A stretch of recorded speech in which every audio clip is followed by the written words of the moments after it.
Hello, everyone. Thank you for joining today's live. The topic of discussion today is flood zone. Many a times there's a lot of ambiguity with our buyers understanding, is it in a flood zone? How does it work? What's the difference between a 100-year flood zone and a 500-year flood zone? If there's something like it, where do we go and find, and how do we guys do this due diligence? Th- while we are gonna be discussing and the layout, I'm gonna pull out one of our parcels which I have, which we'll be discussing today. This is a 0.22 acre lot here in Putnam County, Florida. Many a times we come across this question as mentioned of like, what's the zoning, what is the flood zone, and how do you guys handle and tackle it? What we've done on our website is integrate this application, which is Land ID, for our buyers to do it their own due diligence. But let's take a deeper dive for you to understand how you can leverage this application in specific in order for you to do your due diligence. Um, Mainly, the question comes is it does it have wetlands and surface water, and does it come under the flood zone, which is the FEMA floodplain? Uh, when you see here, as you can see on the screen, when you click on floodway, there is like 100-year, 500 special unmapped and uh, five different variables, which will help you understand does the property is surrounded with it or not. We usually never buy properties that come in a floodway. That is a very strict rule that we stand by. But in addition to that, we'll talk about it. And as you can see on the screen itself, after selecting those variables, you might see some surface water and the what's the right word? Surface water and wetlands around, but nothing is on our property in specific. And that's what you need to check every time you're buying a property from me or anybody else. In order for us to understand what is a floodplain, I'm going to be leveraging and try something new today. Is let's use Gemini to understand how does the flood zones are put into place and how we can understand what's the difference between them. So let's do it.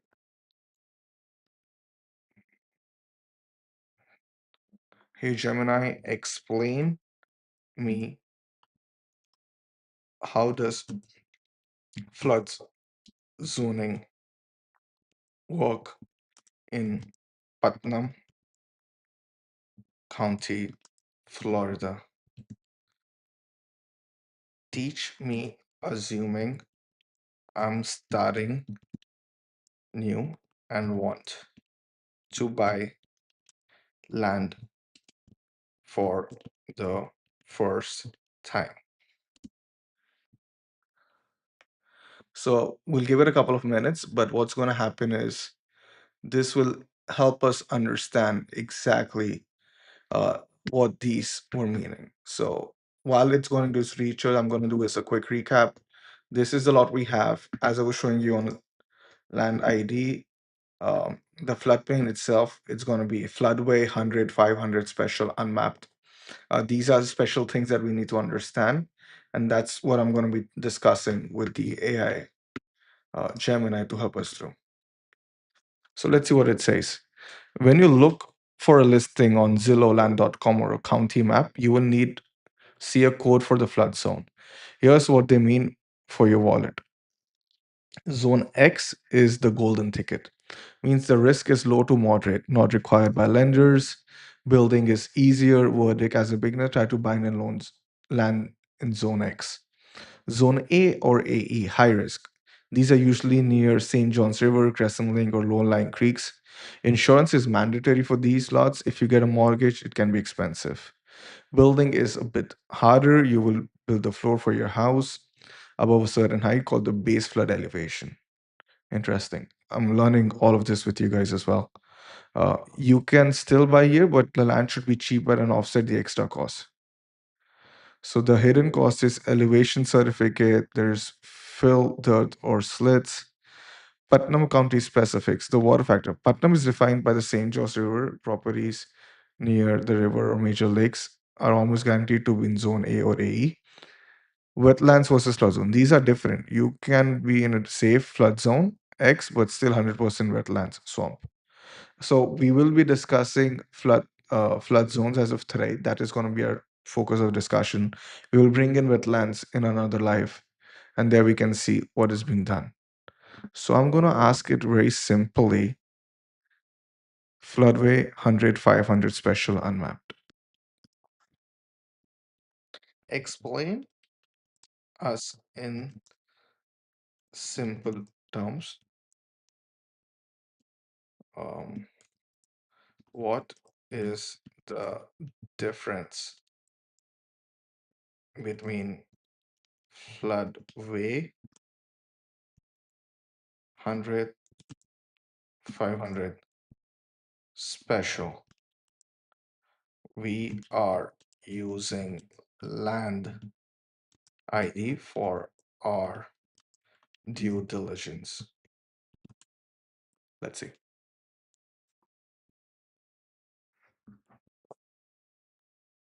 So what I'm trying to do is do it very hyper focused from the intent of understanding the differentiation. And we can leverage that when you're buying any property from me or anybody else on our website, where you can understand the difference between it. Since you're using land ID, formerly MapRight, you're likely looking at a FEMA flood map layer when these appear at different colors or patterns. The floodway, the fast lane.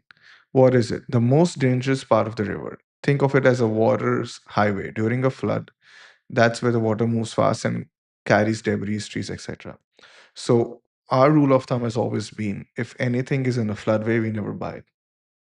That is 100% guaranteed it's going to be damaging your property and your land. So we stay usually away from it. The 100-year flood zone, what is it? This is the area has a 1% chance of flooding in any single year. So let's say in 100 years, there could be 1 year where this land could have uh, flood water coming in. So that's a 100-year flood zone. Special flood hazard, safe area, the regulatory name. What is it? This is just an umbrella term for FEMA uses for a 100-year flood zone. So simple translation is if you see SFHA on a report or map, it just means you are in a 100-year zone. So again, reiterating what a 100-year zone is, in 100 years, there is could be a 1% chance that this area could have flood on it. We usually stay away from these areas as well. If it's on a flood zone or a 100-year, we usually don't buy in those. Now let's see what's a 500-year flood zone. So this area has a 0.2% chance of flooding in any year. It's considered moderate risk. It's usually right next to a 100-year zone, acting as a buffer between high risk water and safe dry land.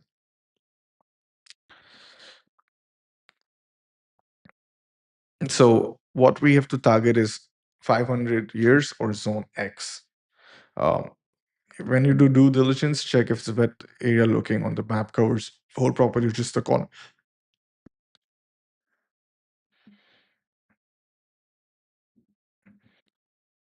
Okay, so let's recap what we did we just cover here, and there's so much of data coming in. So the whole idea of this live is for you guys to understand the different type of flood zones and how we go about doing our due diligence. Every time when we are buying properties, we want to check if they are in the FEMA floodplain or not. When it comes to floodplains, there are usually four types that we have to keep an idea about. It's either it's in on a flood way, is it like a 100-year, is it like a 500 or a special? If the property is coming in a floodway, you will never buy in that specific uh, area because that is guaranteed damage happening. When it comes to a 100-year flood zone, what it means is 1% chance in 100 years that the property can come under flood as well. 500-year flood zone is there's a 0.2% chance where this property can come under flood. And if there is a flood coming in, then the water can pass through your property and cause damage.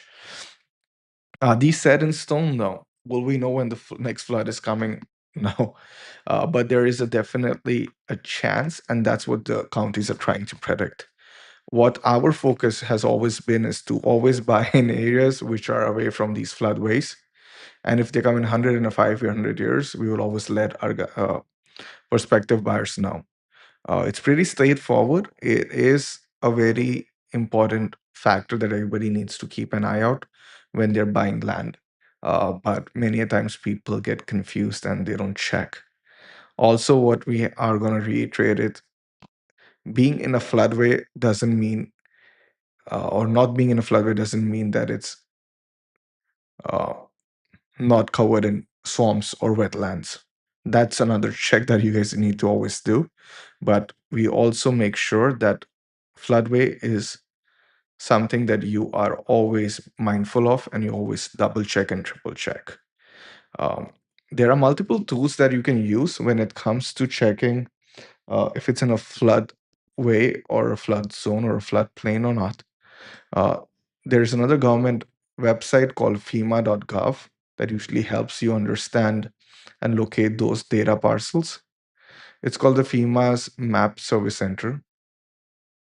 And it's not just bound to our property. You can technically enter any address here and it will let you know if it comes in a floodplain or not. Let's say we want to put in 435C Big Basin Way. Since I'm in California, let's see if we are in a floodplain or not.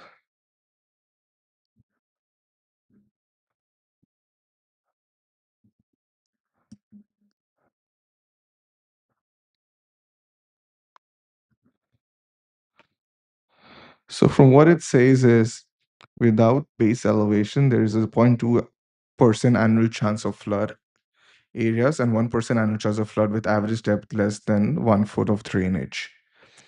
Area is less.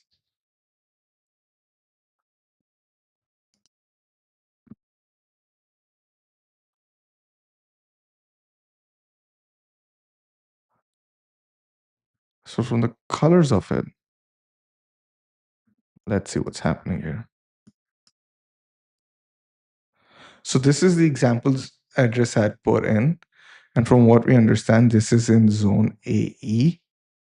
And let's understand what does zone AE imply. I'm going to use Gemini for to us to explain what zone A means.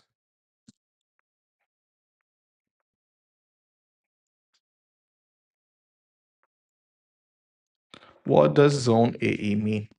And this will help us clear out what we're seeing from the image itself.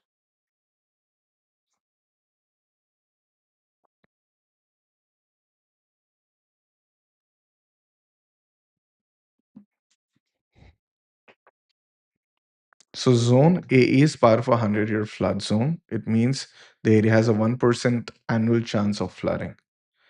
The secret meaning of E.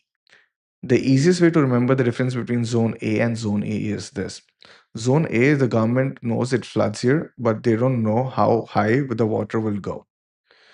Think of A as an approximate. What does zone AE mean? The government has done an engineering study and knows exactly how high the water is expected to rise, and think E for elevation. So why is AE actually better than A? If you have to buy a high risk land, you actually want to be in zone AE rather than zone A. So from what I understand, my neighborhood does have a zone AE study done, and we are pretty much near to the flood coming in. Something I learned today. Interesting fact, but you can definitely use mscfema.gov. This is a free website that the government provides for any data parcels you guys want to do your due diligence. We understand not everybody has access to land ID, and this is a very strong and good alternative that the government provides you to do your own due diligence. And I would put in the link in the comment section below where you guys can do it. So quick recap was we understood what are the different kind of flood zones, 100, 500 years, floodway, special. We've understood the difference between zone A and zone AE is zone A technically implies that it is going to come in the flood. but they don't know the height of it. Zone AE is when the study has been done in depth and it helps you understand what's the elevation of it. These are just a few data points which you always want to make sure you guys are doing your due diligence when buying land. Uh, Again, the property out here for today's discussion is the one which we have in our inventory is in Blanton Street. It's here in Putnam County, Florida. We've done our research for the most of our lots, and this is a pretty solid lot. As of today, I've listed it as uh, for 5995. If you guys are planning to pay in cash, we offer cash discounts as well. It's pretty easy to book and reserve this lot if you want to hold this property and do your own due diligence. We offer a 48-hour hold or a 7-day hold. All you need to do is go to the 7-day hold option, click on this 0.22 acres, add to your cart, and then just buy it. And that way you can do your own due diligence for in your time for 7 days. This property is going to be exclusively yours. You can go to the lot, look at it, understand if that's what you feel like and that's what you want. This $100 does get carried away to the document processing fee, and it's just easier that way to roll over your money. You can also reach out to us in different ways. If you want to have a one-on-one call with us, you can always book a video call through our website. All you need to do is use this portal. You can reserve a time, date, and enter your details and just schedule the event. It's as simple as it gets. Multiple options of staying in touch. You can always email us or send us a message if you have any questions. If any specific topic you want to discuss, you can always put our YouTube comment and I'll make sure we discuss that topic. I'll be doing a lot of these informational videos for everybody to understand and learn while we're traversing through this land buying domain. Again, stay in contact and join our mailing list. I would say if you want access to inventory that doesn't even go live 48 hours before, uh, this is your best place to be. All of the people who subscribe get access to private inventory even before it goes online for sale on any of the websites. Again, we are Founders Land Group. This is Harpreet. Nice talking to you guys, and then I'll see you tomorrow.